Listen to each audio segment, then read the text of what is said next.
Dernièrement, j'ai reçu le prototype d'un jeu que je voulais absolument vous présenter. C'est l'Obis de Game Trotter et aujourd'hui on va parler de Dig Your Way Out. Dig Your Way Out, c'est un jeu qui a été créé et imaginé par David Simid. L'illustrateur, c'est Zomico et le jeu, il est édité par Borderlands Edition. C'est un jeu de stratégie dans le milieu carcéral qui se joue de 2 à 6 détenus pour des parties d'environ 45 minutes. Et concrètement, Dig Your Way Out, quoi qu'est-ce ? Dans ce jeu de stratégie aux mécaniques simples mais très efficaces, votre but va être de creuser un tunnel pour vous enfuir de la prison.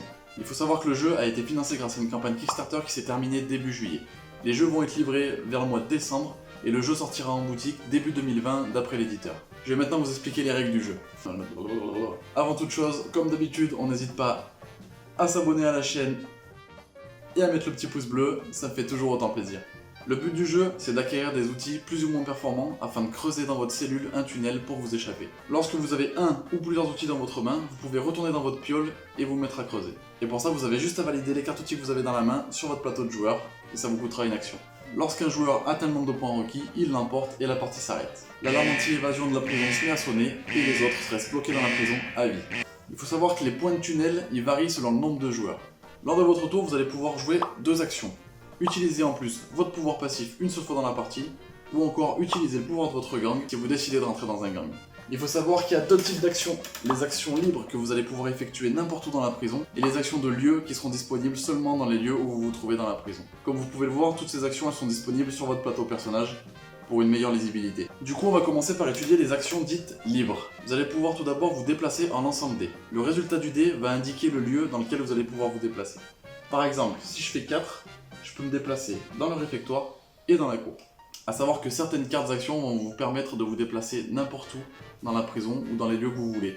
Ça enlèvera un petit peu de hasard. Vous pourrez également fouiller l'endroit où vous vous trouvez et piocher le nombre de cartes indiquées sur le lieu.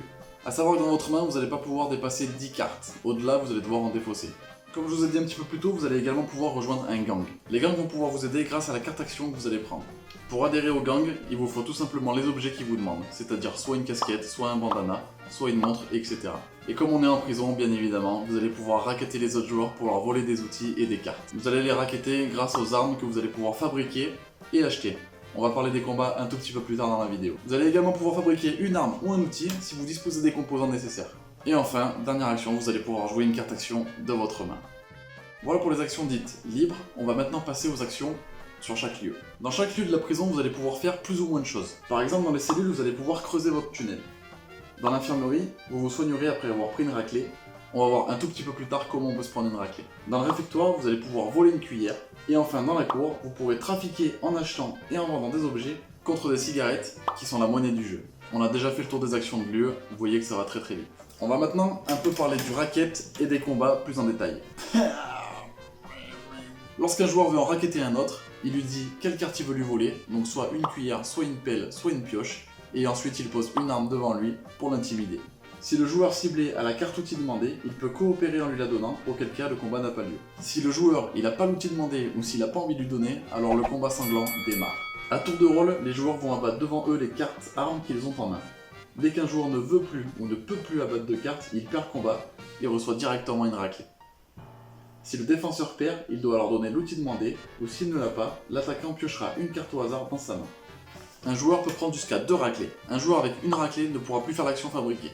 Un joueur avec 2 raclées ne pourra plus ni fabriquer, ni creuser. Ça va pas être facile les affaires après ça. Et du coup, il va devoir passer à l'infirmerie pour se faire 2-3 petits pansements et aller mieux. Comme vous l'aurez compris, dans Dig Your Way Out, c'est chacun pour sa peau, il n'y a pas de quartier. En même temps, on est dans une prison, j'ai envie de te dire. Vous allez devoir être plus malin et plus intimidant que les autres pour pouvoir sortir de cette prison en premier.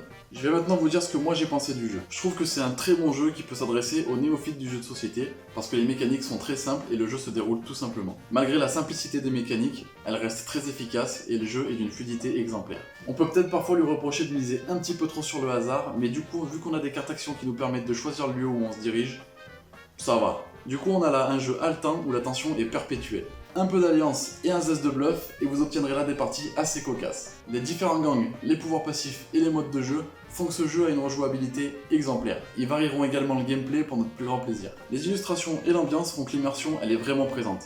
On se croirait presque dans Prison Break. Oh Joker, je viens à toi. J'ai pu essayer le jeu à un festival pour la première fois et tous les joueurs autour de la table étaient conquis. Que ce soit des joueurs qui jouent pas très souvent aux jeux de société ou des joueurs confirmés. A noter que le prototype de Dig Your Way Out a remporté plusieurs prix, dont le prix de la catégorie famille de Ludinor et de Paris et Ludique. C'est quand même pas rien. J'avais d'ailleurs fait un post Instagram sur ce jeu, vous pouvez aller checker tout de suite. N'hésitez pas également à me laisser un petit commentaire sur ce que vous pensez du jeu, ça me fera extrêmement plaisir. Du coup voilà, vous savez à peu près tout sur Dig Your Way Out. Pour ma part, je retourne creuser. On se dit à la prochaine pour une toute nouvelle vidéo. C'était Lobis, jouez bien, jouez malin. Ciao.